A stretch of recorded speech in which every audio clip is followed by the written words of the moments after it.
अस्सलामु अलैकुम वरहमतुल्लाहि वबरकातुह।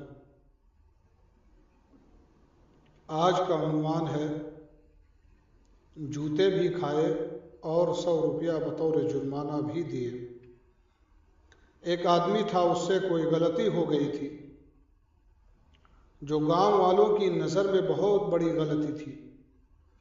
चुनांचे गांव वालों ने पंचायत जमा की। फिर पंचायत वालों ने जुर्माना यह तय किया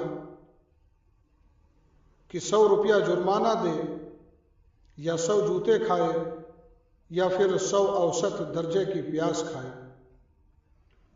तो उस आदमी ने प्याज खाना कबूल कर लिया।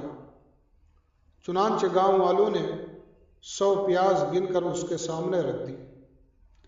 जब वो प्याज खाने लगा तो बामुश्किल 20 या 25 प्याज खाया होगा कि उसके आंख और नाक से पानी का धारा बहने लगा।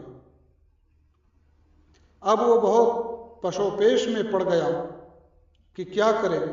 फिर उसने अपना फैसला बदल लिया कि आप लोग 100 जूते मार लो, हम प्याज नहीं खा पाएंगे। तो जूते मारने के लिए पंचायत वालों में से एक नौजवान खड़ा हुआ चमड़े का जूता लेकर। जैसे ही उसके सर पे जूता मारना शुरू किया, तकरीबन 10 या 15 जूते पड़े होंगे कि उसका सर चकराने लगा।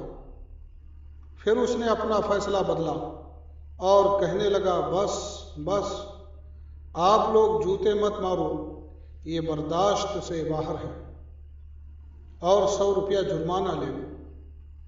फ़ायदा, अगर यह शख्स पहले ही जुर्माना दे दिया होता तो यह नौबत हरगिज़ नहीं आती कि उसने प्याज भी खाया और जूते की मार भी सही और 100 रुपया बतौर जुर्माना भी दिए।